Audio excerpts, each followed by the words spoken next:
বাচ্চাদেরকে সিংহ মামার গল্প, বিলায়ের গল্প না শোনায় কোরআনের গল্প শোনাবেন, নবীদের গল্প শোনাবেন। ছেলেগুলো ভদ্র হবে, ইসলাম শিখবে, আল্লাহওয়ালা হবে। চিল্লা এখন ঠিক কিনা?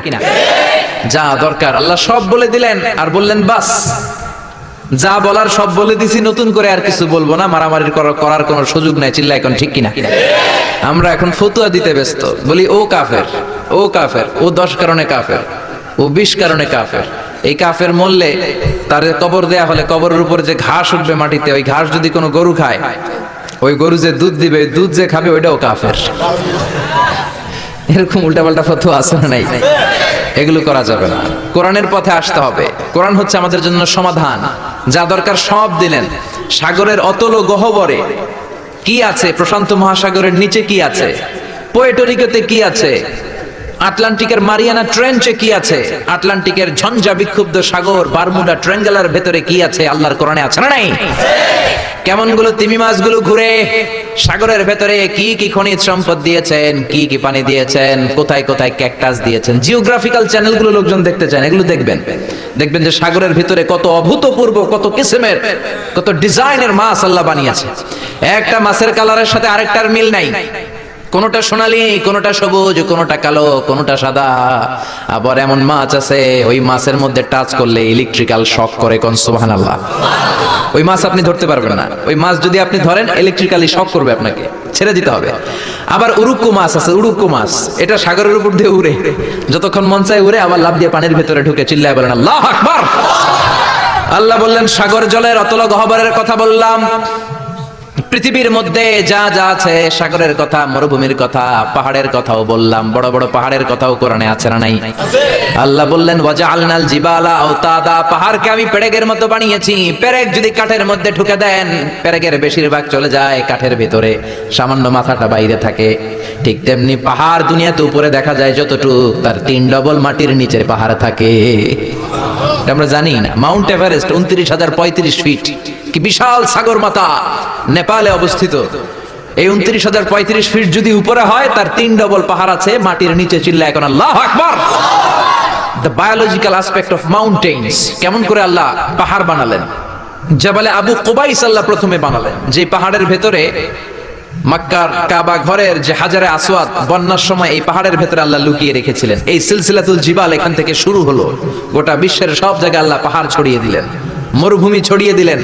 মহাকাশের কথা আল্লাহ বললেন, সুপারনোভার কথা আল্লাহ বললেন, ব্ল্যাক হোলের কথা আল্লাহ কোরআনে বলেছেন। এই যে বিশাল বিশাল তারার কথা আমরা শুনি, সূর্য পৃথিবী থেকে 13 লক্ষ গুণ বড়। ব্যাটেল জিউস, ইটা ক্যারিনা, বৃহস্পতি, কত বড় বড় তারা। এই তারাগুলো ঘুরতে ঘুরতে ব্ল্যাক হোলের রেঞ্জের মধ্যে যদি ঢুকে যায়, ছোট্ট বাচ্চার মুখে চকলেট দিলে বাচ্চা চকলেট যেমনি চুষে ফেলে, ব্ল্যাক হোল এই বিশাল দৈত্য আকারের তারাগুলোকে 1 সেকেন্ডের মধ্যে চুষে শেষ করে ফেলে। এই কথাগুলো কোরআনে আছে না নেই?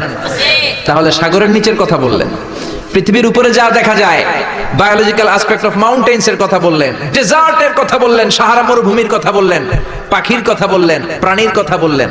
আমাদের যা দরকার সব কোরআনে দিয়েছে কে? মায়ের পেটে আমরা ছিলাম। Embryology, how the little embryo develops in mother's womb, মায়ের পেটে বাচ্চা কিভাবে বড় হয় সেটাও বললেন। এজন্য কোরআন হচ্ছে আমাদের জন্য সমাধান। আপনি যত বিপদেই পড়েন, কোরআনের ভেতরে সমাধান আছে না নাই? সমাধান চাও যদি জীবনে, মরণে ফিরে যাও, খুঁজে নাও, চোখ রাখো কোরআনে। If you want a solution this দুনিয়া এন্ড আখিরাত, go back, have a look to the holy কোরআনে। সুবহানাল্লাহ। এজন্য ইসলামকে আপনি কোন একটা গণ্ডির মধ্যে সীমাবদ্ধ করতে পারবেন না। শুধু বাংলাদেশের ইসলামটা দেখেই আপনি পুরো ইসলামের ব্যাপারে একটা ব্রড সেন্স আনতে পারবেন না। আপনি হজে যান, উমরায় যান, দেখবেন কত দেশের মানুষ, কত মতের মানুষ, কত দলের মানুষ, কত মাযহাবের মানুষ। আব্দুর রহমান আস-সুদাইস নামাজ পড়াচ্ছে, তার পেছনে আমরা যারা নিচে বাঁধি তারাও আছি, উপরে বাঁধে তারাও আছে, যারা বাঁধে না তারাও আছে, ঠিক কি না? যারা আমিন বলে তারাও আছে, আমিন আসতে বলে তারাও আছে, যারা দাড়ি বড় রাখে তারাও আছে, রাখে না তারাও আছে, ক্লিন শেভ যারা মারে তারাও আছে, শার্ট পরে যারা চলে তারাও আছে, টি শার্ট পরে তারাও আছে, জুব্বা পরে তারাও আছে, পুরুষ আছে, নারীও আছে, সুন্নি আছে, শিয়া আছে, কিন্তু মারামারি নাই, ঠিক কিনা? তো হজে যে যেটা দেখলেন ওইটা দেশে আনা যায় না একটু কষ্ট করে? হজের মধ্যে যে শিক্ষাটা আপনি গ্লোবাল ইসলামকে দেখলেন। ইসলাম হচ্ছে গ্লোবাল, বিশ্বজনীন, কালজয়ী ধর্ম। এটাকে একটা ছোট্ট জায়গার মধ্যে, একটা দেশের মধ্যে, সিঙ্গেল টেরিটরির ভেতরে, একটা মতের ভেতরে সীমাবদ্ধ করার কোনো সুযোগ নাই। চিল্লায় বলেন ঠিক কিনা? বিশ্বনবী যা শিখিয়েছেন তাতেই কল্যাণ। যতগুলো সুন্নাত বিশ্বনবী দেখিয়েছেন ততগুলোই কল্যাণ। কেউ বিশ্বনবীর এই সুন্নাতটা মানবেন, আপনারা আরেকটা মানলেন, আপনারা আরেকটা মানলেন, সবার মধ্য দিয়ে সুন্নাত জীবিত থাকবে। সুবহানাল্লাহ চিল্লায় পড়েন। এজন্য ইসলাম নিয়ে দলাদলি করবেন না তো। দলাদলি তারাই করে যারা কূপ মন্ডুক, কুয়ার ব্যাং। ব্যাং যখন কোনো কুয়াতে পড়ে, ব্যাং মনে করে এইটাই পৃথিবী, কারণ ও তো দেখতেছে ছোট্ট একটা কুয়া, গোটা বিশ্বের বিশাল আয়তন আকৃতি তো ব্যাঙের চোখে পড়ে না। কুয়ার ভেতরে ব্যাং পড়লে ব্যাং কি মনে করে? এটাই পৃথিবী, পৃথিবী এইটাই, এটার বাইরে কোনো পৃথিবী নাই। তো আপনাকে অনেক পড়তে হবে, পড়া শুরু করলে শেষ নাই। জিসকা সবক লি লিয়া উসকি তারা ছুটি নেই। একবার যদি সবক তুমি নিয়ে দাও তোমার কোনো ছুটি নাই, ঠিক কি না? এজন্য আল্লাহ কোরআনের প্রথম কথা বললেন, ইকরা বিসমি রাব্বিকাল্লাযী খালাক খালাকাল ইনসানা মিন আলাক। Read in the name of your lord who has created. পড়ো তোমার প্রভুর নামে যিনি সৃষ্টি করেছেন। খেয়াল করে দেখেন, কোরআনের প্রথম কথা আল্লাহ বলে নাই জিকির করো, বলে নাই সালাত পড়ো, বলে নাই রোজা রাখো, বলে নাই যাকাত দাও, বলেছেন কি? জোরে বলে, আল কোরআনের প্রথম বাণী পড়ো, আল হাদিসে নবীর কথা পড়ো। আল কোরআনের প্রথম বাণী পড়ো, আল হাদিসে নবীর কথা পড়ো। পড়ে পড়ে শেখো, শিখে শিখে তুমি তোমার নিজের জীবন গড়ো। আল্লাহু আকবার। এজন্য আল্লাহ বললেন পড়ো। বাঁচতে হলে পড়তে হবে, বাঁচতে হলে জানতে হবে, ঈমান রক্ষা করতে হলে পড়তে হবে। জোরে কোন ঠিক কিনা? এজন্য পড়তে রাজি আছেন তো?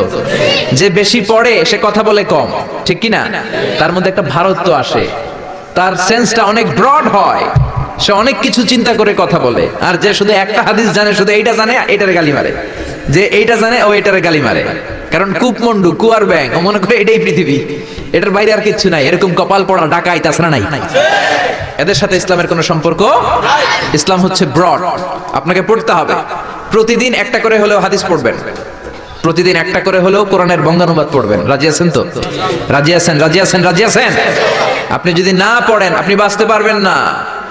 আপনি কোনো অজুহাত আল্লাহ সেদিন গ্রহণ করবে না। No excuse will be granted that day. সেদিন আল্লাহ কোনো এক্সকিউজ নিবে না। আপনি যদি বলেন আল্লাহ আমি আরবি বুঝি নাই, আল্লাহ বলবে বাংলা পড়ো নাই কেন? কারণ বাংলা কোরআনের অনুবাদ আছে না নাই? বাংলা পড়ি নাই, এই অজুহাতকে আল্লাহ গ্রহণ করবে? এজন্য কোরআনের অনুবাদ হয়েছে বিভিন্ন ভাষায়, শত শত ভাষায় কোরআনের অনুবাদ হয়েছে। আপনি যদি বলেন আল্লাহ আমি ইঞ্জিনিয়ার ছিলাম, কি ছিলাম? আমি অনেক ব্যস্ত ছিলাম, আল্লাহ আপনার চেয়েও বড় ইঞ্জিনিয়ার দেখাই দিবে। খুররম জাহ মুরাদ পাকিস্তানের অনেক বড় একজন ইঞ্জিনিয়ার, কাবা ঘরের প্রজেক্ট ডিজাইনার ছিলেন। উনি কোরআনের উপর বই লিখেছেন, তাফসীর লিখেছেন। আল্লাহ বলবে ও এত বড় ডিজাইনার, ইঞ্জিনিয়ার হয়ে কোরআন পড়তে পারে, তুই পারলি না কেন? ঠিক কি না? আপনি যদি বলেন আল্লাহ আমি ডাক্তার ছিলাম, ডাক্তার অনেক ব্যস্ত ছিলাম, আমি এমবিবিএস করেছি, এফসিপিএস করেছি, বিদেশি ডিগ্রি নিয়েছি, এই ডিগ্রি নেওয়ার কারণে আমি আসলে পড়তে পারি না এই কোরআন, আল্লাহ মাফ করে দিবে? কারণ no excuse will be granted that day. সেদিন কোনো এক্সকিউজ নেই। আল্লাহ তখন জাকির নায়েকটা দাঁড় করাই দিবে, দেখো এই বেটা ডাক্তার, ডাক্তার কোরআন পারলো কেমনে, হাদিস বুঝলো কেমনে, চিল্লা এখন ঠিক কিনা? আপনি যদি বলেন আমি পরমাণু বিজ্ঞানী, বাংলাদেশের আল্লামা শমশের আলীকে দাঁড় করাইয়া দিবে। শমশের আলী চিনেন? The scientific indications of the Holi Quran, Islamic foundation থেকে একটা বই বেরিয়েছে। উনি পরমাণু বিজ্ঞানী, বাংলাদেশের ডক্টর শমশের আলী। উনি পরমাণু বিজ্ঞানী হয়েও কোরআন বুঝে, তুই বুঝলি না কেন? হিন্দু ভাই যদি কেউ এসে থাকো আমার মাহফিলে, তোমারও আল্লাহ ধরবে, কোরআন পড়লি না কেন? আপনি বলবেন আল্লাহ আমি হিন্দু, আপনারও ছাড়বে না। ভাই গিরিশচন্দ্র সেন, সে কোরআনের প্রথম অনুবাদ করেছে বাংলাদেশ। তারপরে কৌমিতেও পড়ায়, আলিয়াতেও পড়ায়, একটা হাদিসের কিতাব আছে মিশকাতুল মাসাবি, এটার প্রথম বঙ্গানুবাদ করেছে হিন্দুর বেটা হিন্দু গিরিশচন্দ্র সেন। হিন্দু হইয়া কোরআন পারে, তুই পারলি না কেন? ঠিক কি না?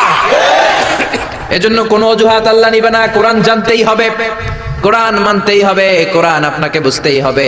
কোরআন পড়লে আপনারে জান্নাতি বানায় দিবে কে?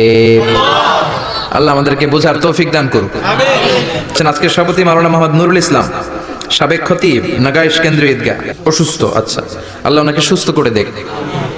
কেউ অসুস্থ হলে বিশ্বনবী পড়তেন আল্লাহুম্মা রাব্বান নাস আযহিবিল বাস ইশফি আনতা শাফি লা শিফা ইল্লা শিফাউক শিফাউন লা ইউগাদিরু সাকামা। আবার পড়তেন আসআলুল্লাহাল আযীম রাব্বাল আরশিল আযীম আইয়াশফিয়া। এজন্য অসুস্থ হলে এই দোয়াগুলো করে দিবেন। ঝাড়ফুঁক করবেন, ঝাড়ফুঁক ইসলামে আছে, তাবিজ তোমার ইসলামে নাই। এগুলোর ব্যাপারে বলবো আজকে আমরা। অনেকে তাবিজ লাগে অনেকগুলো, এদিকে 5টা, গলায় 5টা, হাতে 5টা, তারপর আমাদের কাছে নিয়ে আসে, হুজুর একটু দোয়া করেন ছেলের জন্য। কি হয়েছে? হুজুর কথা শোনে না, অসুস্থ থাকে প্রায়। তো যেই তাবিজ লাগাইছেন এগুলার ভারে ওজন এমনি তো অসুস্থ থাকবে পোলা, ঠিক কিনা? তাবিজ ছিঁড়ে ফেলবেন। বেশিরভাগ তাবিজগুলোর মধ্যে দেখবেন ওই যে মোমবাতি দিয়ে আটকায় দেয় না, খোঁচায় খোঁচায় খুলবেন, খুইলা দেখবেন ভিতরে কি লেখছে জানেন? জাফরানের কালি দিয়া 7, 8, 9, 3, 4, 5। হুজুর এগুলো কোরআনের আয়াতের সংক্ষেপে লেখছে। তোরে সংক্ষেপে লেখার পারমিশন দিয়েছে কে? কে দিয়েছে পারমিশন? 786 নাকি বিসমিল্লাহ হয়? 1 কোটি বার 786 লেখলেও একটা বিসমিল্লাহ সমান হবে? বিসমিল্লাহরে সংক্ষেপ করলেও 786, আবার হরে কৃষ্ণ হরে রাম এটারে সংক্ষেপ করলেও 786। চিল্লা এখন ঠিকই না? এজন্য তাবিজ তোমার নয়, রুকিয়া করবেন। ঝাড়ফুঁক করা সুন্নাত। ঝাড়ফুঁক করা কি সুন্নাত। সূরা ফালাক, সূরা নাস, এই দুইটা পরে যদি ফু দেন জিনের বাদশাও দিব দৌড়। ছোট্ট বাচ্চারা যদি জিনে ধরে, পরিতে ধরে, আয়াতুল কুরসি পরে ফু দেন, জিনের 12টা বাজায় দিবে কে? আল্লাহ। এগুলো পড়তে চায় না। বিশ্বনবী হাসান আর হুসাইনকে এই দোয়াগুলো পড়ে ফু দিতেন। হাসান হুসাইনকে তাবিজ পড়ায় নাই কখন। বিশ্বনবী একটা স্পেশাল দোয়া পড়তেন, বুখারীর বর্ণনা, আউযু বিকালিমাতিল্লাহি তাম্মা মিন কুল্লি শাইতানিন ওয়া হাম্মা ওয়া মিন কুল্লি আইনিন লাম্মা। এই যে যারা মোবাইলে রেকর্ড করছেন, রেকর্ড হয়ে গেছে না? আমি যে বললাম বাসায় যে মুখস্থ করবা, মায়ের শিখাবা, ছোট্ট বাচ্চারে শিখাবা। এগুলো পড়ে ফু দিলে কোনো জিন পরি সামনে আসতেই পারবে না। এগুলো নাই মুসলমানের, তাবিজ লাগে। কি লাগে? বিশ্বনবী 6 মাস অসুস্থ ছিলেন। ইহুদিদের মিত্র লাবিদ ইবনুল আসাম বিশ্বনবীর ব্ল্যাক ম্যাজিক করেছে। কি ম্যাজিক? Black magic. এই ব্ল্যাক ম্যাজিকের চোটে বিশ্বনবী দাঁড়াতেও পারতেন না, মাথার ব্যথায় বেহুশ হয়ে যেতেন, বিবিদের সাথে ফিজিক্যালি মিট করতে পারতেন না, সেক্সুয়াল এন্টারটেইনমেন্ট করতে পারতেন না, ইন্টারকোর্স করতে পারতেন না। এত দুর্বল ছিলেন বিশ্বনবী। বিবিদের ঘরে যাইতেন কিন্তু মেলামেশা করতে পারতেন না, এত দুর্বল।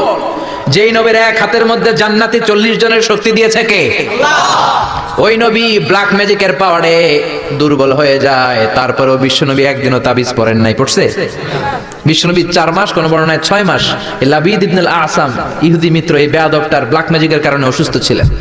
6 মাস পরে সাইয়েদনা জিবরাইল আসলেন, বললেন, ও নবী, 2টা সূরা আল্লাহ নাজিল করেছে, একটার নাম ফালাক আর একটার নাম নাস। দুইটার একসাথে বলে মুআউযিজাতান। এই মুআউযিজ, তাবিজ, এখান থেকে তাবিজ আসছে। তাবিজ যদি করতে হয় সূরা ফালাক নাস দিয়ে পড়বেন, ঠিক কি না?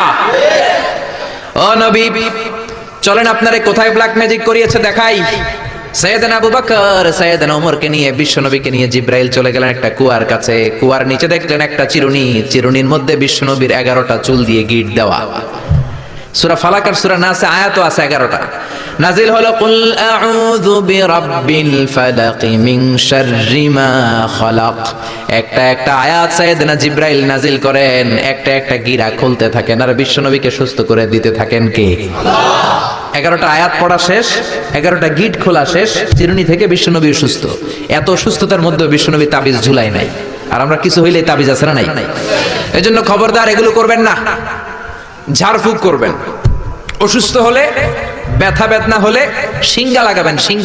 শিঙ্গা লাগানো সুন্নাত। কিন্তু বাদদানি মহিলারা যে মাথায় দিয়ে যায় পুকোয়ায়, জুকোয়ায়, শিঙ্গা লাগায়, সাপের খেলা দেখায়, এগুলো বলে, এলাকায় বলে পুকোয়ায়, জুকোয়ায়, শিঙ্গা লাগায়। ওই শিঙ্গা না, বিশ্বনবী যে শিঙ্গা লাগিয়েছেন, আরবিতে এটাকে বলে আল হিজামা, ইংরেজিতে বলে কাপিং। এই কাপিং করবেন। ছোট্ট একটা প্লাস্টিকের বক্স, উপরে একটা ডান্ডা থাকে দেখবেন, একটা দণ্ড। এটা আপনার দেহের কয়েক জায়গায় যেখানে খুব ব্যথা বেদনা করে ছিদ্র করে কাপিং করে দিবেন। আধা ঘন্টা 1 ঘন্টার ব্যবধানে যত বিষ রক্ত আছে টেনে বের করে নেবেন। মডার্ন মেডিকেল সায়েন্স অ্যাপ্রুভ করেছে, যেটা ল্যাবরেটরিক্যালি প্রুভড, কাপিং মানুষের দেহের জন্য অনেক স্বাস্থ্যকর। চিল্লা এখন সুবহানাল্লাহ। এজন্য বিশ্বনবী নিজেও শিঙ্গা লাগাতেন, সাহাবীদেরকেও শিঙ্গা লাগাতে বলতেন। আমাদের সমাজে এখন আমরা শিঙ্গা লাগাই না, ঝাড়ফুঁক করি না, খালি তাবিজের পিছনে দৌড়াই। আজকে থেকে ঝাড়ফুঁক শুরু করবেন। কেউ যদি অসুস্থ হয় সূরা ফাতিহা পড়ে ফু দিবেন। সুস্থ করবে কে? আল্লাহ। বিশ্বনবীর হাতে একবার বল্লা পোকা কামড় দিল, ব্যথার চোটে নবী কাতরায় মা আয়েশারে বললেন, আয়েশা, লবণের পানি গরম দাও, হাতের মধ্যে ঢালো। বিশ্বনবী সূরা ফাতিহা পড়তে লাগলেন আর ফু দিতে লাগলেন। মা আয়েশা লবণের পানি ঢালতে লাগলেন। মা আয়েশার লবণের পানি ঢালাও শেষ, বিশ্বনবীর সূরা ফাতিহা পড়াও শেষ, আঙ্গুলের ব্যথাও। মা আয়েশা বললেন, নবী, আপনি সূরা ফাতিহা পড়ে ফু দিলেই তো ভালো হয়ে যায়, আমারে কষ্ট দিলেন কেন? আমার লবণের পানি গরম করতে বললেন কেন? বিশ্বনবী বললেন, আয়েশা, লবণের পানির মধ্যে সোডিয়াম ক্লোরাইড আছে। It's a very natural pain killer, natural vaccine. লবণের ভিতরে কি থাকে? সোডিয়াম ক্লোরাইড থাকে। এটা আপনার পেইন কিলারের কাজ করবে। ব্যথার মধ্যে লবণ সিদ্ধ দিয়ে পানি ঢালেন, সুস্থ করে দিবে কে? আয়েশা, এই পানি দিয়ে চিকিৎসা হয় আর সূরা ফাতিহা পড়ে ঝাড়ফুঁক হয়। চিকিৎসার ঝাড়ফুঁক দুইটার সমন্বয়ে রোগ ভালো করে কে? অনেকে বলে, হুজুর দোয়া করেন আমার জন্য অসুস্থ। কি রোগ? কয় ক্যান্সার। চিকিৎসা করছেন নি? কয় না, খালি দোয়া করেন আপনি। আমি বললাম, আমার দোয়াতে আপনার ক্যান্সার ভালো হবে না, আপনাকে চিকিৎসাও করতে হবে, তারপরে হুজুরের কাছে দোয়াও চাইতে হবে। দুইটার সমন্বয়ে রোগ ভালো করে কে? বিশ্বনবীর সাহাবারা সফরে গেলেন, পথিমধ্যে দেখলেন অনেক মানুষের ভিড়, মানুষকে সরিয়ে এক সাহাবী ভেতরে ঢুকলেন। বুখারীর বর্ণনা। ঢুকে দেখে এক লোক শুয়ে আছে, সবাই মন্ত্র পড়ে ফু দেয়, সুমন্তর সু কালী কুত্তার গু। এরকম সুমন্তর সু আছে না নাই? সাহাবী বললেন, কি হয়েছে তোমাদের? লোকেরা বলল, যেই লোকটা শুয়ে আছে আমাদের নেতা, একটা অজগর সাপ পাইথন কামড় মেরেছে, আমাদের নেতা মরে যাবে, আমাদের সুমন্তর সু কালী কুত্তার গু এগুলো দিয়ে কিচ্ছু হচ্ছে না, কি করি? বুখারীর বর্ণনা। সাহাবী বলেন, আমার কাছে এমন এক জিনিস জানা আছে যেটা পরে ফু দিলে ভালো করবে কে? ওরা বলতে লাগলো, তাহলে তুমি করো। সাহাবী কয়, না, করুন না, শর্ত আছে। কি শর্ত? 100 ছাগল দিবা। কয়টা ছাগল? কতিফু গানাম, এক পাল ছাগল দিতে হবে। সবাই চিন্তা করলো, যেটা অসুস্থ আমাদের নেতা, নেতা মরে গেলে আমরা হয়ে যাবো খেতা, ঠিক কিনা? ছাগলের কোনো সমস্যা নাই। বাড়ি বাড়ি ছাগল তুলতে শুরু করলো। এক পাল ছাগল তোলা হয়ে গেল।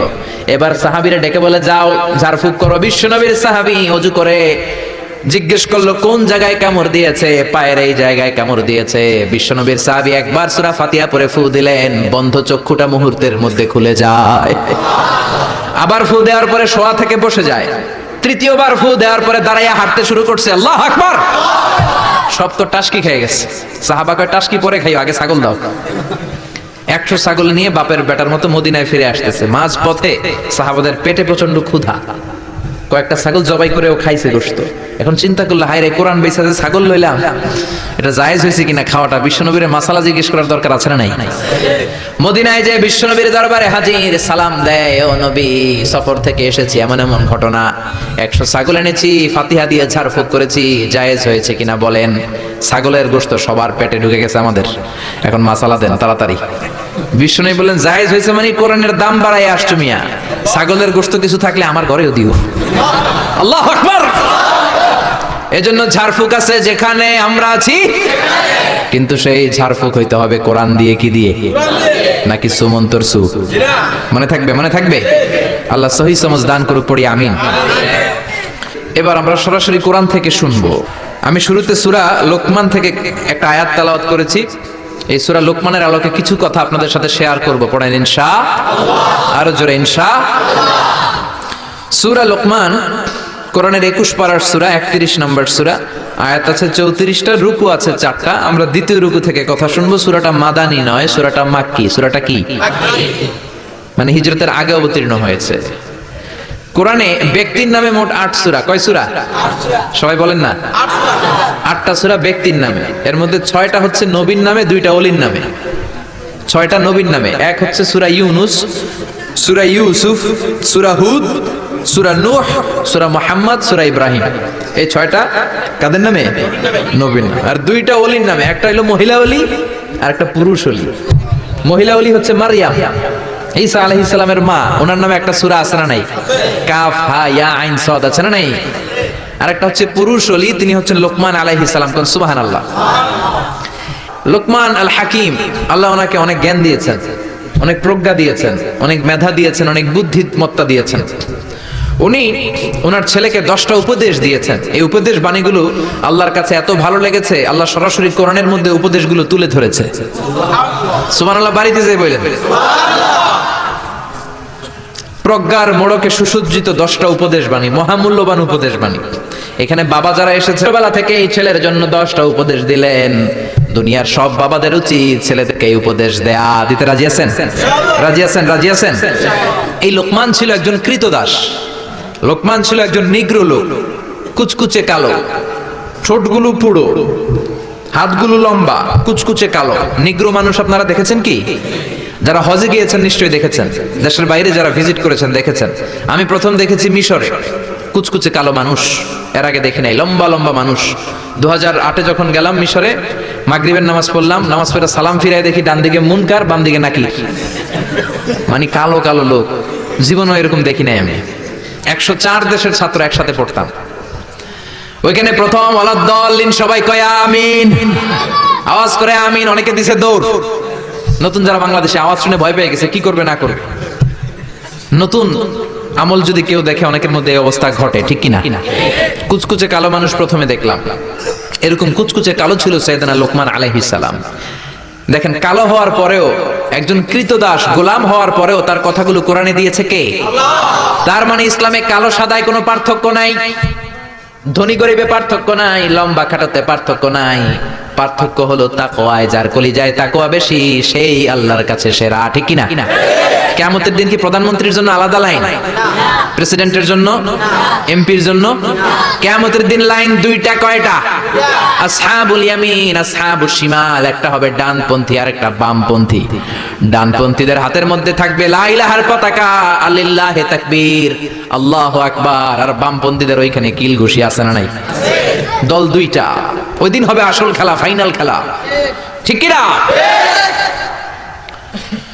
এজন্য ইসলাম বলে there is no difference between black and white, between upper and lower, between the richer section of the society and poorer section of the society, between the prime minister, member of the parliament and rickshaw puller, factory labor. Everyone is totally equal, 100% equal, completely equal in the eyes of Islam. চিল্লা এখন ঠিক কিনা? সাদায় কালায় পার্থক্য নাই, প্রধানমন্ত্রী কুলিওয়ালা ঠেলাওয়ালা রিকশাওয়ালায় পার্থক্য নাই। পার্থক্য হলো যার কলিজায় তাকওয়া বেশি সেই আল্লাহর কাছে সেরা। এজন্য লোকমান আলাইহিস সালামের কথাকে আল্লাহ সরাসরি কোট করতে একটু কুণ্ঠাবোধ করলেন, আল্লাহ তুলে দিলেন কথাগুলো। পেশায় ছিল রাখাল, পেশায় কি ছিল? সারাদিন ছাগল চড়াতো, রাতের বেলায় যখন ঘরে ফিরতো এলাকার মানুষগুলো এরকম বসতো ওনার কথা শোনার জন্য। মাগরিবের পরে হাজার হাজার লোক চলে আসতো এই রাখালের কথা শুনতে, কারণ আল্লাহ তাকে হিকমত দিয়েছে, প্রজ্ঞা দিয়েছে, বিবেক দিয়েছে, কমন সেন্স দিয়েছে। সাইয়েদনা লোকমানের কথা শোনার জন্য হাজার হাজার লোক হয়। লোকমানের মুনিব ভাবে ঘটনা কি, আমি হলাম ওর মুনিব, আমার কাছে কেউ আসে না। আর এই লোকটা আমার কর্মচারী, কুচকুচে কালো দেখতে, তার কথা শোনার জন্য লোকেরা আসে কেন? লোকদের জিজ্ঞেস করলো তোমরা আসছো কেন? আপনার রাখাল ছেলের মাথার মধ্যে এত হিকমত, এত বুদ্ধি, তার কথাগুলো শোনার জন্য আমরা এসেছি। আমার এই রাখালের এত হিকমত, এত বুদ্ধি, দেখি তো কি হিকমত আছে। ডেকে আনলো একবার লোকমানকে, লোকমান তাআলা হুনা, এদিকে আসো। ইবনে জারির আত-তাবারি ওনার তাফসীরের ভেতরে, তাফসীর ইবনে জারির আত-তাবারি, এটার মধ্যে উনি লিখেছেন, উনি যে কত কিছু লিখেছেন। উনি একটা তারিখের গ্রন্থ, ইতিহাসের গ্রন্থ লিখেছেন, তারিখ আত-তাবারি। আলেম যারা আছেন বুঝবেন, উনি জীবনে যত পৃষ্ঠা লিখেছেন ওইটা দিয়ে যদি উনার জীবনের বয়সটারে ভাগ দেওয়া হয়, এভারেজে উনি দৈনিক প্রতিদিন লিখেছেন 85 পৃষ্ঠা। আমরা 85 পৃষ্ঠা তো পড়তেও পারি না। আপনি একদিনে 85 পৃষ্ঠা পড়ছেন কোনোদিন? উনি প্রতিদিন লিখতেন অন এভারেজ 85 পেজেস। 85 পৃষ্ঠা প্রতিদিন লিখতেন। উনি ওনার তাফসীর এনেছেন। মুনিব লোকমান ডেকে বলে, ও লোকমান, ইযবাহ শাতান, একটা ছাগল জবাই করো, ওয়া আখরিজ মিনহা আতিয়াবা মুদগাতাইন, এবার ছাগলের সবচাইতে দুইটা দামি অঙ্গ ছুরি দিয়ে কেটে আনো। সাইয়েদনা লোকমান মুনিবের কথা অনুযায়ী ছাগল জবাই করলেন, জবাই করে জিহ্বাটা আর কলবটা কেটে আনলেন। বললেন, মুনিব, এই দুইটা অঙ্গ সবচেয়ে দামি। এবার মনিব বলল, ইযহাব ওয়াজবাহ শাতান উখরা, আরেকটা ছাগল জবাই করো, ওয়া আখরিজ মিনহা আখবাস মুদগাতাইন, এবার সবচেয়ে নিকৃষ্ট দুইটা অঙ্গ কেটে আনো। এবার সাইয়েদনা লোকমান আবার ছাগল জবাই করলেন, আবার জিহ্বা আর কলব কেটে নিয়ে আসলেন। মনিব বলে, মা হাদা ইয়া লোকমান, ও লোকমান, সবচাইতে উৎকৃষ্ট দুইটা অঙ্গ কেটে আনার জন্য বললাম, জিহ্বার কলব আনলা। সবচেয়ে নিকৃষ্ট দুইটা অঙ্গ কেটে আনতে বললাম, তখনও জিহ্বার কলব আনলা, ঘটনাটা কি? সাইয়েদনা লোকমান বললেন, জিহ্বা যদি ভালো হয় এর চেয়ে ভালো অঙ্গ আর হয় না, জিহ্বাটা যদি খারাপ হয় এর চেয়ে খারাপ অঙ্গ আর হয় না, ঠিক না? এই জিহ্বা দিয়ে যদি কোরআনের তেলাওয়াত করেন, এই জিহ্বা দিয়ে যদি আপনি আল্লাহর জিকির করেন, এই জিহ্বা দিয়ে যদি কোরআনের দাওয়াত দেন, এই জিহ্বা দিয়ে যদি ভালো ভালো কথা বলেন, এই জিহ্বাটাই হলো সেরা অঙ্গ। আর এই জিহ্বা দিয়ে যদি মিথ্যা কথা বলেন, ওয়াদার খেলাফ করেন, মানুষকে গালি দেন, চগলখুরি করেন, গীবত করেন, জিহ্বার চেয়ে খারাপ কোন অঙ্গ হতে পারে? এজন্য আল্লাহ বললেন আলাম নাজআল লাহু আইনাইনি ওয়া লিসানাও ওয়া শাফাতাইনি ওয়া হাদাইনাহুন নাজদাইন। ও গোলাম, তোরে চোখ দিলাম, ঠোঁট দিলাম, তোরে আমি জিহ্বা দিলাম। জিহ্বা দিলেন কে? আল্লাহ। জিহ্বা না থাকলে খাবারের স্বাদ নিতে পারতেন? জোরে বলেন। আল্লাহর দেহের অঙ্গগুলোর সেটিং এত সুন্দর। এই দেখেন, খাবো এইখানে মুখ, চাবানোর জন্য ভিতরে দাঁত, ঘ্রাণ নেওয়ার জন্য তার 2 ইঞ্চি উপরে নাক, দেখার জন্য চোখ। আচ্ছা, আমাদের চোখ দুইটা যদি পিছনে থাকতো, এদিকে একটা দিকে একটা, তাহলে খাওয়ার সময় এটা ভালো কি খারাপ দেখার জন্য এইভাবে নেওয়া লাগতো, তাই না? আচ্ছা, নাক যদি এইখানে না থাকে, নাক থাকতো এইখানে পিঠে, পিঠে যদি নাকটা থাকতো, তাহলে খাওয়ার আগে এটা কি ভালো খাবার না বাসি খাবার, আগে নাকের এইখানে দেখানো লাগতো, একটু সুইকা দেখে ভালো কিনা, ঠিক কিনা? চোখ যেখানে আল্লাহ রাখলেন, এখান থেকে যদি মাত্র 2 ইঞ্চি উপরে, এইখানে হয়তো বাম চোখটা, এদিকে ডান চোখটা কি হইতো? ফুটবল খেলতে যায়, ফুটবলে হেড দিতে গেলে চোখ দুইটা ডিমের মতো পৌঁছে যেত, ঠিক কিনা? কান দুইটা চমৎকার জায়গায় দিলেন, আপনি অবাক হয়ে যাবেন। আল্লাহর এই বডি মেকানিজম, হিউম্যান অ্যানাটমি নিয়ে যদি আপনি চিন্তা করেন, কিভাবে আল্লাহ ডিএনএ দিয়েছেন, ডাইঅক্সিরিবো নিউক্লিক অ্যাসিড, যেটা আমাদের প্রাণের ব্লুপ্রিন্ট।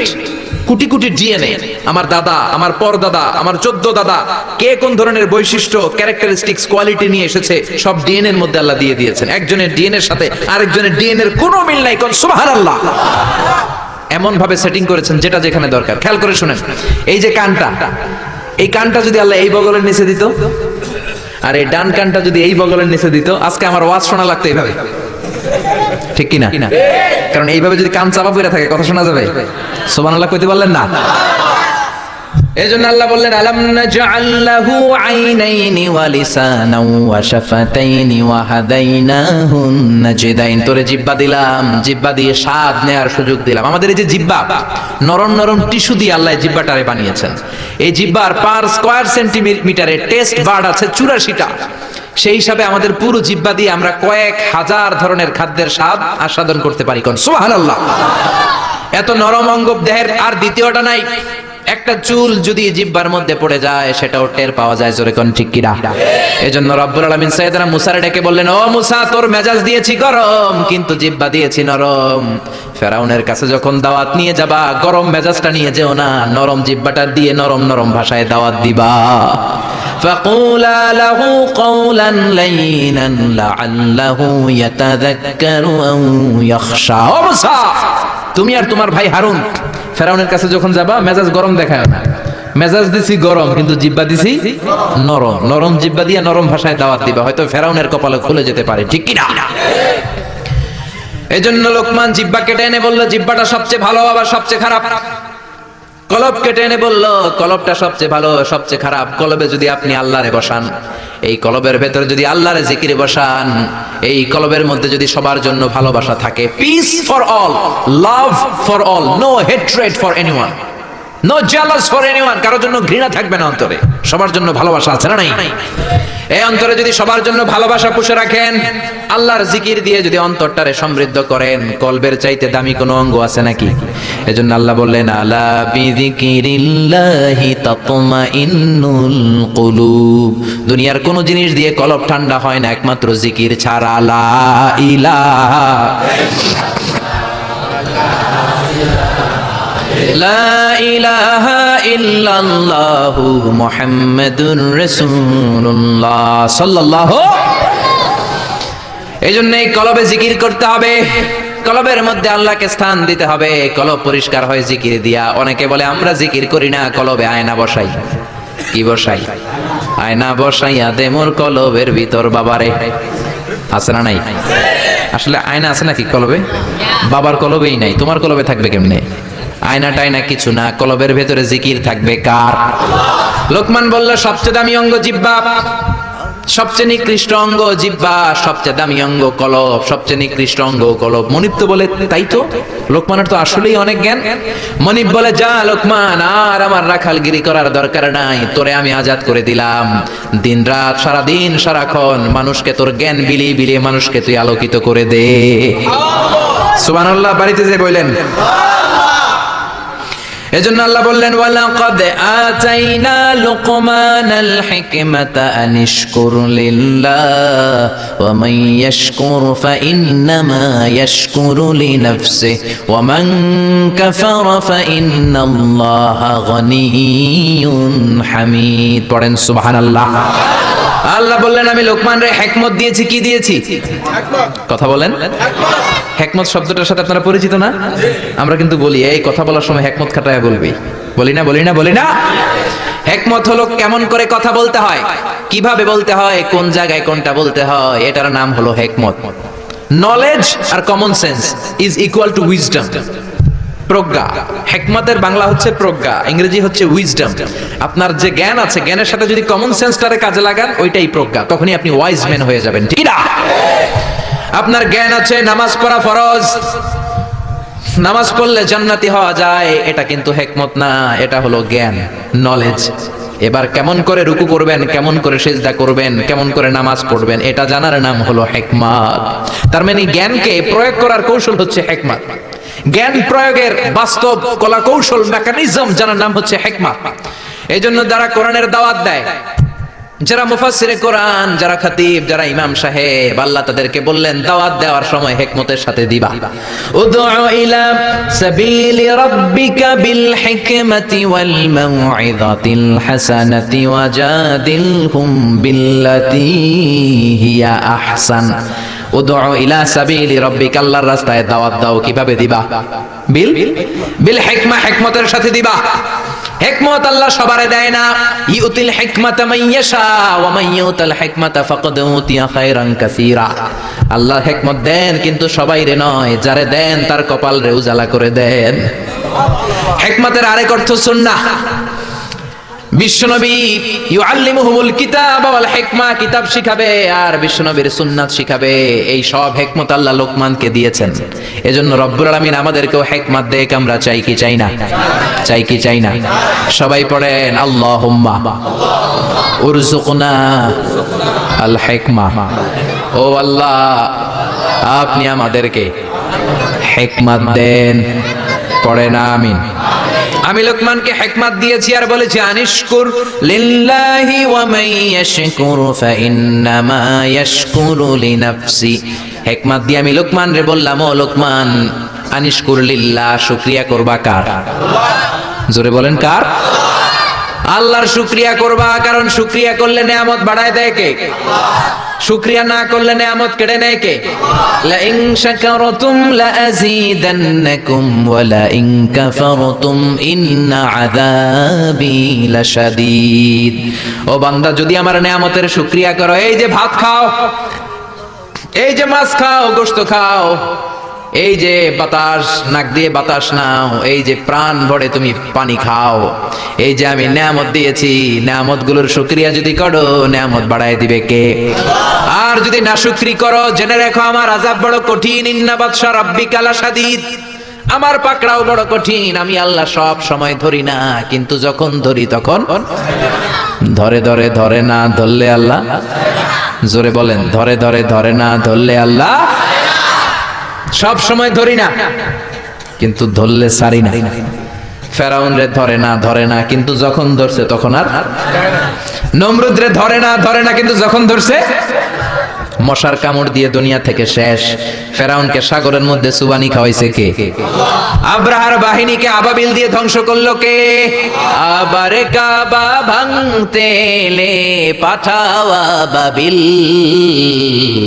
দাও খোদা দাও আমায় আবার উমার দারাজ দিল। আল্লাহু আকবার। তার মানে সব সময় ধরে না, অনেক ছাড় দেয়। ফামাহিলিল কাফিরিন আমহিলহুম রুয়াইদা। কাফেরদেরকে আমি ঢিল দেই, চান্স দেই, সময় দেই, দেখি ফিরে আসে কিনা, দেখি তওবা করে কিনা, দেখি মসজিদে ঢুকে কিনা, দেখি নামাজি হয় কিনা, দেখি ভালো মানুষ সাজে কিনা। জোরে কোন ঠিক কিনা? আমরা যখন ঘুড়ি উড়াই, হাতে থাকে কি? নাটাই থেকে আমরা সুতায় ঢিল দেই, তাই না? ঘুড়ি ডানে যায়, বায়ে যায়, কি আরাম, উঠতেছে এই আকাশে, এদিকে যায় ওদিকে যায়। তার মানে কি এই যে ঘুড়ির আর ফিরে আসা লাগবে না? আসা লাগবে কি লাগবে না? সুতা আমরা ঢিল দেই, ঘুড়ি আকাশে উড়ে। সন্ধ্যাবেলায় নাটাই ধরে যখন সুতায় টান দেয় ঘুরির ফিরে আসা লাগে কি লাগে না? এই জন্য সুযোগ পেয়ে গাদ্দারি করো না, নাফরমানি করো না। সুতায় ধরে যখন টান দিবেন ফিরে আসা লাগবে, ঠিক কি না? এই জন্য আল্লাহ বলো শুকরিয়া করো। বললেন শুকরিয়া করে বাড়ায় দিব না, শুকরি করলে কেড়ে নিব। শুকরিয়া করবেন না কেন? এত নেয়ামত আল্লাহ আমাদের দিয়েছেন, নেয়ামত গুলো গুণে শেষ করতে পারবেন? পারবেন? আমার দেহে কত নেয়ামত, আমার ঘরে কত নেয়ামত, আমার ব্যবসা প্রতিষ্ঠানে কত নেয়ামত, গোটা বসুন্ধরা পৃথিবী ব্যাপী কত নেয়ামত, ঠিক কি না? এজন্য আল্লাহ বললেন আনিশকুরু লিল্লাহি ওয়া মান ইয়াশকুরু ফাইন্নামা ইয়াশকুরু লিনাফসি। শুকরিয়া করো, শুকরিয়া করলে তোমারই লাভ। যে শুকরিয়া করে নিজের জন্যই করে নাকি আল্লাহর লাভ? আমরা শুকরিয়া করলে আল্লাহর অনেক লাভ না? আল্লাহর ক্ষমতা অনেক বেড়ে যাবে আমরা শুকরিয়া করলে, বেড়ে যাবে, বেড়ে যাবে। আল্লাহ বলে গোলাম পৃথিবীর সবাই যদি মুত্তাকি হয়ে যাও, দুনিয়ার সবাই যদি নামাজি হয়ে যাও, আল্লাহর ওলি হয়ে যাও, আমার কোনো লাভ নাই, লাভ তোর। আর সবাই যদি কাফের হয়ে যাও, আমি আল্লাহর লস নাই, লসও তোমার। জোরে কোন ঠিক কিনা? সহিহ মুসলিমের বর্ণনা, দুনিয়ার সবাই যদি কাফের হয়ে যায়, মুশরিক হয়ে যায়, আমি আল্লাহর ক্ষমতার 1 ইঞ্চিও কমবে না। সবাই যদি জিকির করে ওলি হয়ে যায়, আমি আল্লাহর ক্ষমতার 1 ইঞ্চিও বাড়বে। লাভ লস কার? কয় আল্লাহর। লাভ লস কার? কার? আরো জোরে সবাই বলেন। লাভ লস আমাদের। ওমান কাফারা ফাইন্নাল্লাহা গনিয়্যুন হামিদ। আর যদি কুফরি করো জেনে রেখো আল্লাহ মুখাপেক্ষী, আল্লাহর কিছু লাগে না, লাগে আমাদের। আমাদের প্রয়োজনে আমরা আল্লাহর কাছে ঠেকা, আল্লাহ কারো কাছে ঠেকা নাকি? আমাদের প্রয়োজনে আমরা আল্লাহর কাছে চাই, আল্লাহ কারো কাছে চায় নাকি? এবার সাইয়েদনা লোকমান ছেলেরে দাওয়াত দিবেন, ছেলেরে উপদেশ দিবেন, শুনতেছেন? আল্লাহ বলেন ওয়াইয ক্বালা লুকমানু লিবনিহি ওয়া হুয়া ইয়াইদুহু ইয়া বুনাইয়া লা তুশরিক বিল্লাহ ইন্নাশ শিরকা লাযুলমুন আযীম। শুরু করলেন উপদেশ। ও নবী স্মরণ করুন ওই সময়ের কথা যখন লোকমান তার ছেলেকে উপদেশ দিচ্ছে। এজন্য ছেলেরে নসিহত করবেন, উপদেশ দিবেন। বিবিকে নসিহত করবেন। কোরআনে আল্লাহ বলেছে ফাইযুহুন্না, বিবিরে ওয়াজ করো। আমরা ওয়াজ করতে চাই না, ফ্যামিলি মিটিং নাই, ছেলেদেরকে আমরা কিছু বলি না, ছেলেদেরকে উপদেশ দিবেন। লোকমান বলল ইয়া বুনাইয়া, ও আমার বাজান, ও আমার কলিজার টুকরা সন্তান। আদর করে বলবেন, ধমক দিবেন না, এই হারামজাদা, গোলামের পোলা গোলাম, নামাজ পড়ছ না, আজকে তোর একদিন কি আমার একদিন। পোলাই কেবল ঠিক আছে, আজকে আমনের একদিন, আরেকদিন আমার, ঠিক কিনা? কাজ হবে না। নরম ভাষায় দরদ নিয়ে বলবেন। হৃদয় নিংড়ানো দরদ নিয়ে কোনো কথা বললে ওই কথাটা আরেকজনের হৃদয় স্পর্শ করে, ঠিক কিনা? এজন্য দাওয়াতের ভাষা হতে হবে খুব হৃদয় স্পর্শী, নসিহত হতে হবে খুব কোমল ভাষার। অনেকে নসিহত করে মনে হয় যে আমার কিলাই বেহান আছে না, নাই? এটা তো নসিহত না, এটা ঝগড়া। বাবা ছেলের ডাক দিল ইয়া বুনাইয়া, ও আমার বাজান, ও আমার কলিজার টুকরা, ও আমার বৎস, ও আমার সন্তান, ও আমার কলিজার টুকরা, এরকম দরদ মাখা কণ্ঠে, ও আমার বাজান, ও আমার সন্তান, এভাবে ডাক দেবে। কলিজার টুকরা সন্তান বলে প্রথম উপদেশ দিচ্ছেন লা তুশরিক বিল্লাহি ইন্নাশ শিরকা লাযুলমুন আযীম। ও আমার কলিজার টুকরা সন্তান, শিরক করো না। কি করো না? সবাই বলেন কি করো না? শিরক করো না, কারণ ইন্নাশ শিরকা লাযুলমুন আযীম, শিরক হলো বড় জুলুম। কারণ এই জুলুমটা কোনো মানুষের উপর জুলুম নয়, জুলুমটা কার উপর? যে আল্লাহ রিজিক দেয়, আল্লাহর না মাইনা আরেকজনের মানেন, আপনি মুমিন না মুশরিক? যে আল্লাহ আপনার স্রষ্টা, তার ইবাদত না করে আরেকজনের ইবাদত করেন, আপনি মুমিন না মুশরিক? এজন্য বললেন লা তুশরিক বিল্লাহ, শিরক করো না। খেয়াল করবেন, সবচেয়ে জরুরি জিনিস আগে বলতে হয়, এই জিনিসটা অনেক জরুরি। শিরক কিন্তু অনেক ভয়ঙ্কর। শিরক হচ্ছে ভয়ঙ্কর ঈমান বিধ্বংসী মারণাস্ত্র। এই শিরক যদি আপনি করে ফেলেন, আপনার সব শেষ। এজন্য প্রথমে শিরকের কথা বললেন। শিরক হলো ঈমান বিধ্বংসী মারণাস্ত্র, এইডস এর চেয়েও ভয়ঙ্কর, ক্যান্সারের চেয়েও ভয়ঙ্কর। ক্যান্সারের অ্যানসার আছে, শিরকের কোনো অ্যানসার নাই, ঠিক কিনা? বিশ্বনবী বলেন আখফা মিন দাবিবিন নামাল, পিঁপড়ার চেয়েও গুটি গুটি পায়ে তোমার দেহের ভেতরে শিরক নামক ভাইরাস ঢুকে তোমার ঈমানকে সারকার করে দিবে, ঠিক কিনা? এজন্য কখনোই কোনোভাবে শিরক করা যাবে। আমরা যখন নামাজে দাঁড়াই, আল্লাহ বলে নামাজ পড়ে পড়িস, আগে বল শিরক করস কিনা। আমরা বলি ওয়াজ্জাহাতু ওয়াজহিয়া লিল্লাযী ফাতারাস সামাওয়াতি ওয়াল আরদা হানিফাও ওয়া মা আনা মিনাল মুশরিকিন। আমরা বলি ও আল্লাহ ওয়া মা আনা মিনাল মুশরিকিন, আমরা শিরক করি। আবার যখন আমরা হজ করতে যাই, ইজার পরে রিদা পরে হজের জন্য যাই, আল্লাহ বলে হজ পরে করিস, আগে বল শিরক করস কিনা। আমরা বলি লাব্বাইক আল্লাহুম্মা লাব্বাইক, লাব্বাইক লা শারীকা লাক লাব্বাইক, ও আল্লাহ কোনো শরীক করি না, কোনো শিরক করি না, কোন সুবহানাল্লাহ। এজন্য আল্লাহ বললেন ইন্নাল্লাহা লা ইয়াগফিরু আন ইউশরাকা বিহি ওয়া ইয়াগফিরু মা দুনা যালিকা লিমান ইয়াশা। আল্লাহ চাইলে সব গুনাহ ক্ষমা করে দিতে পারেন, শুধু শিরকের গুনাহ ছাড়া। কোন গুনাহ ছাড়া? আরো জোরে বলেন। আল্লাহ সব গুনাহ মাফ করেন, কিন্তু শিরকের গুনাহ মাফ করেন। এজন্য হাদিসে কুদসিতে আল্লাহ বললেন, পাহাড় পরিমাণ গুনাহ নিয়ে যদি কিয়ামতের দিন আমার সামনে হাজির হয়ে যাও, ওই গুনার মধ্যে যদি শিরকের গুনাহ না থাকে, আমি আল্লাহ পাহাড় পরিমাণ ক্ষমার দয়া নিয়ে তোর কাছে হাজির হয়ে যাব। পাহাড় পরিমাণ গুনাহ, এই গুনার ভিতরে শিরকের গুনাহ নাই, তাহলে পাহাড় পরিমাণ ক্ষমা নিয়ে আমাদের কাছে হাজির হয়ে যাবে কে? এজন্য আল্লাহ ফরমান লা ইন আশরাকতা লা ইয়াহবাতান্না আমালুকা ওয়া লা তাকুনান্না মিনাল খাসিরিন। যদি কোনো ক্রমে শিরক করে ফেলো, তোমার সব আমলগুলো বাতিল করে দিবে কে? আল্লাহ। এজন্য শিরক করা যাবে? শিরক মানে আল্লাহর সমকক্ষ কাউরে মনে করা, আল্লাহর অংশীদার স্থাপন করা, আল্লাহর নামে কাউরে ডাকা, আল্লাহর মতো কাউরে কতবান মনে করা, এটা হচ্ছে শিরক। বুঝতে পেরেছেন? এজন্য প্রথমে ছেলেরা বললেন লা তুশরিক বিল্লাহ, আল্লাহর সাথে শিরক করবে না। শিরক হলো বড় অপরাধ, শিরক হলো মহা পাপ, সব পাপের বাপ। এটা হচ্ছে শিরক। এটা কি শিরক করা যাবে? শিরক তিন ধরনের। কথাগুলো কঠিন, সহজে বুঝালে বুঝবেন। সহজ করে কইতে আমায় কহজে, সহজ করে যায় না কওয়া সহজে। সহজ করে বুঝাচ্ছি, কিন্তু মনোযোগ দিয়ে শুনতে হবে। শুনতেছেন তো? তিন প্রকার। প্রথমে শিরক দুই প্রকার, শিরকে আকবার, শিরকে আসগার। শিরকে আকবার মানে বড় শিরক, এই শিরক করলে আপনি মুশরিক। আবার নতুন করে কালিমা পড়তে হবে। এটা তিন ধরনের। শিরক ফির রুবুবিয়্যাহ, রব হিসেবে মানতে হবে একজনকে। তিনি কে? আল্লাহর ছাড়া যদি অন্য কাউরে রব মানেন, আপনি মুমিন না মুশরিক। এইজন্য কবরের প্রথম প্রশ্ন কি? মার রব্বুক। আপনি যদি কোন জানি না, কোনই আছে না নাই? আপনার বলতে হবে আল্লাহ আমার রব, এই রবই আমার সব, দমে দমে তনু মনে তারি অনুভব। পড়েন আল্লাহ আমার রব।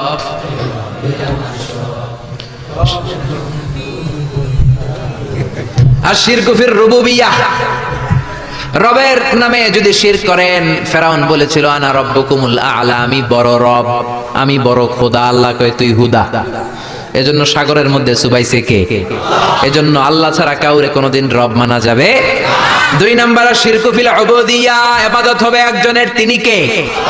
এখন আপনি মসজিদেও যে আল্লাহর সেজদা দেন, আবার দরগায় যে মাজারে যেও আপনি সেজদা দেন, আপনি মুমিন না মুশরিক? মাজারে যে অনেক মহিলারা সেজদা দেয়, আছে না নাই? কয় ছেলের জন্য বাবার কাছে গেছি, বাবার দরবারে যায়, বাবা নাকি ছেলে দিব। মাজারে গেলে বলে ছেলে পাওয়া যায়। আচ্ছা কুত্তার যে বাচ্চা হয়, কুত্তা কোন দরবারে গেছিল? হ্যাঁ, ছাগলের যে বাচ্চা হয়, ছাগলে কোন মাজারে যায়? গাভী যে প্রতি বছর বাছুর দেয়, গাভী কোন বাবার দরবারে যায় বাচ্চা পাইলো? কথা কি বুঝেন? একটু বিবেক খাটান। এই যে কুকুরের বাচ্চা হয়, ছাগলের বাচ্চা, এরা তো কোনো মাজারে যে মানত করলো না, এদেরকে বাচ্চা দিল কে? তো কুকুররে আল্লাহ বাচ্চা দিতে পারলে কি আপনারা দিতে পারে না? ইয়াহাবু লিমান ইয়াশাউ ইনাসা ওয়া ইয়াহাবু লিমান ইয়াশাউ যুকুর আও ইউযাওইজুহুম যুকরানা ওয়া ইনাসা ওয়া ইয়াজআলু মান ইয়াশাউ আকীমা ইন্নাহু আলীমুন কাদির। তিনি যাকে চান তাকে ছেলে দেন, আবার যাকে চান তাকে মেয়ে দেন, আবার যাকে চান তারে ছেলেও দেন মেয়েও দেন, আবার যাকে চান ছেলেও দেন না মেয়েও দেন না। তিনি কে? আল্লাহ। এজন্য ছেলে মেয়ে যদি চাইতে হয়, চাবেন কার কাছে? তিন নম্বরে আশিরকু ফিল আসমাই ওয়াস সিফাত, আল্লাহর সিফাতি নাম যদি কারো সাথে লাগান। আমার আল্লাহর নাম হলো গাউসুল আযম, মানে মহান সাহায্যকারী। এখন আব্দুল কাদের জিলানীরে যদি বলেন গাউসে পাক, আপনি মুমিন না মুশরিক? খবরদার। আল্লাহ হচ্ছে গাউসুল আযম। আল্লাহ কে? গাউসুল আযম, এটা আল্লাহর নাম। আল গাউস আল আযম।